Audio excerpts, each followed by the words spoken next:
In 1879, at the age of 24, Emilio Sánchez Perrier made the momentous journey from his native Andalusia to Paris, carrying with him the warm memories of Seville's golden light and his father's clock-making precision. The young Spanish artist had already tasted success in his homeland, winning a gold medal in Cadiz that same year, but Paris beckoned with promises of artistic transformation that would define his life's work. Upon arriving in the City of Light, Sanchez-Perrier entered the prestigious ateliers of two masters who would profoundly shape his artistic vision: Jean-Léon Gérôme, the celebrated academic painter, and Félix Ziem, known for his expressive naturalistic approach that bordered on impressionism. This synthesis of traditional academic training with more progressive naturalistic techniques would become the hallmark of Sanchez-Perrier's unique style. The Paris art scene in the late 1870s was electric with innovation. The young Spaniard found himself immersed in an environment where the rigid conventions of academic painting were being challenged by a new generation of artists who dared to take their easels outdoors. It was here that he encountered the revolutionary work of Jules Bastien-Lepage, whose plein air techniques and commitment to painting directly from nature would prove pivotal to Sanchez-Perrier's artistic evolution. Walking through the galleries and studios of Montmartre, Sanchez-Perrier began to see his mission with new clarity. While he admired the technical precision his academic training provided, he was increasingly drawn to the authenticity and immediacy of outdoor painting. The atmospheric effects that could only be captured on plein air, the way light danced differently on water at various times of day, the subtle gradations of colour in morning mist. These became his obsessions. During this transformative period, Sanchez-Perrier began to articulate his artistic philosophy. Though specific documented quotes from this period are rare, his later works and the testimony of contemporaries suggest his growing conviction that landscape painting should serve as a bridge between the observed world and the soul's response to nature's beauty. He was particularly drawn to the way French plein air painters captured the transient effects of light, seeing in their work a technical approach that could enhance rather than compromise the poetic sensibility he brought from his Spanish heritage. Sanchez-Perrier found lodging and workspace on the Rue Boissonade, where he would share a studio with fellow Spanish artist Luis Jiménez Aranda. This modest address in the Montparnasse district became the setting for what would develop into a lifelong friendship between the two painters. The Rue Boissonade, lined with artist studios and boarding houses, was home to many foreign artists who had come to Paris to study and work. During his time in the French capital, Sanchez-Perrier immersed himself in formal study, working in the prestigious ateliers of several master painters. He trained under Auguste Boulard, the renowned Jean-Léon Gérôme, and Félix Ziem, each contributing to his artistic development. This rigorous training prepared him well for the competitive world of Parisian art exhibitions. By the spring of 1880, just 1 year after his arrival, Sanchez-Perrier had made his debut at the Paris Salon, the most prestigious art exhibition in France. This marked the beginning of his recognition in Parisian artistic circles. Throughout the 1880s, he established himself among the leading Spanish landscape painters working in Paris, continuing to exhibit his work and build his reputation. The decade proved fruitful for Sanchez-Perrier's career. His dedication and talent culminated in notable recognition when he won second prize at the Exposition Universelle held in Paris in 1889, a world's fair that showcased the finest achievements in art, culture, and industry. To understand Sanchez-Perrier's artistic journey in Paris, we must return to his beginnings in Seville, where his father Manuel ran a modest watchmaking shop on the Calle Sierpes. Manuel Sanchez was himself a craftsman, and it was from him that young Emilio learned the value of precision, patience, and dedication to one's work, qualities that would later distinguish his meticulous approach to landscape painting. Around 1868, when Emilio was 13 years old, his father made a decision that would change the course of art history. Recognizing his son's genuine passion for drawing and painting, Manuel gave his permission for the boy to begin formal art studies. This moment represented both a leap of faith and a sacrifice for a working-class family, as it meant diverting the boy from the more practical path of following in his father's trade.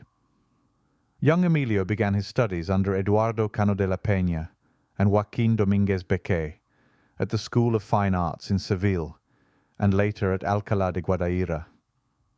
Even in these early years, his attraction to landscape painting was evident. While his contemporaries often focused on historical or religious subjects, Emilio found himself drawn repeatedly to the countryside around Seville, captivated by the way light transformed the familiar scenes of his homeland. When Sanchez-Perrier arrived in Paris and discovered the work of the Barbizon school, he felt an immediate kinship with their philosophy.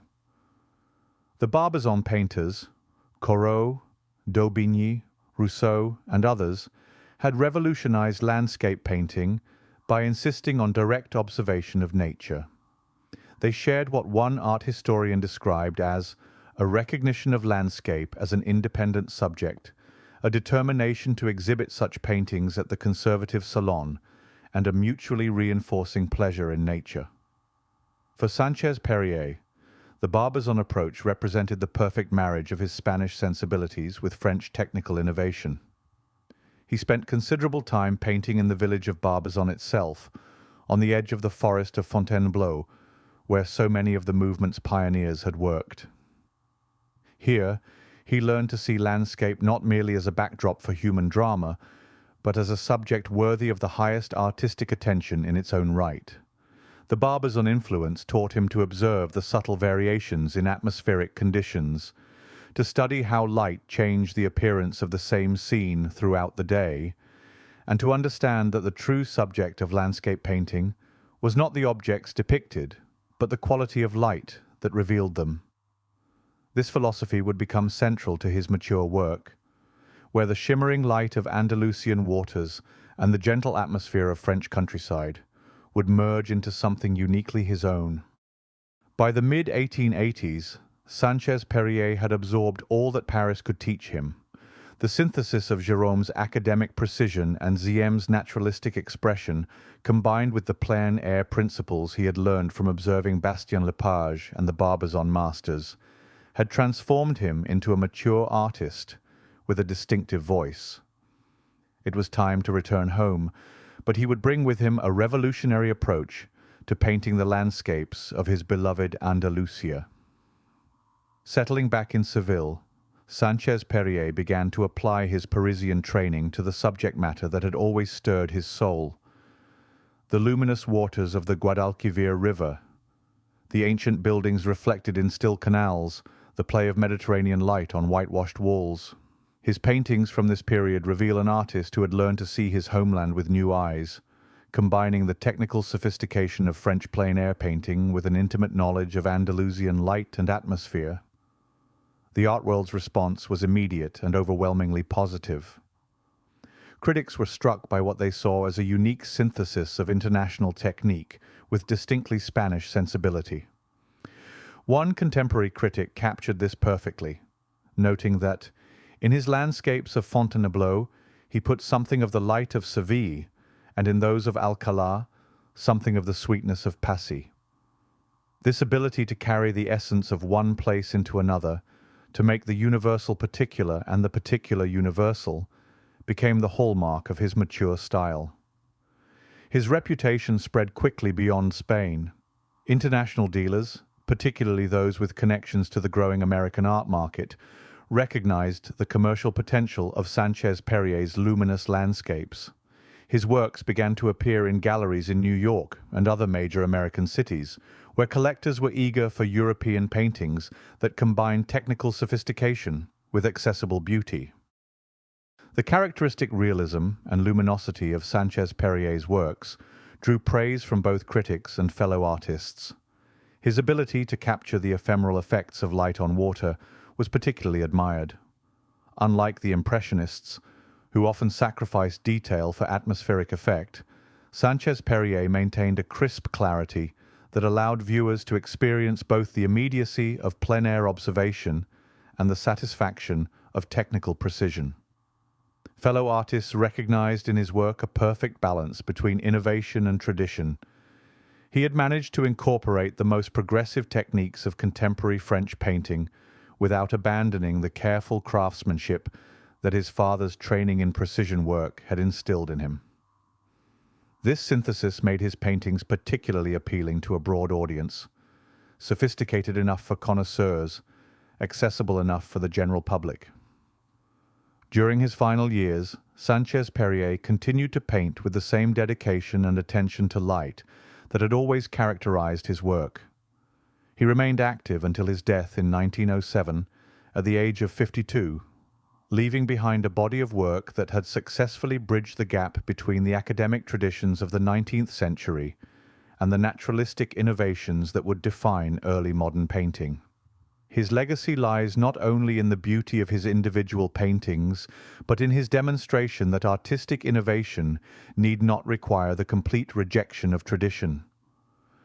By combining the precision of academic training with the immediacy of plein air observation, and by remaining true to his own cultural heritage while embracing international influences, Emilio Sánchez Perrier created a body of work that continues to speak to viewers today with the same luminous clarity that first caught the attention of critics more than a century ago. In the end, Sanchez-Perrier's greatest achievement was his ability to capture not just the appearance of light, but its emotional resonance, the way a particular quality of illumination could transform a simple scene into something transcendent. This gift, nurtured in the watchmaking shop of his father, refined in the ateliers of Paris, and perfected in the landscapes of his beloved Andalusia, established him as one of the finest landscape painters of his generation. In a written piece on Sanchez-Perrier, the author observes that his canvases speak to the eyes. Each landscape by this Sevillian artist is a piece torn from nature, with its clean details, with its enviable delicacy and elegance.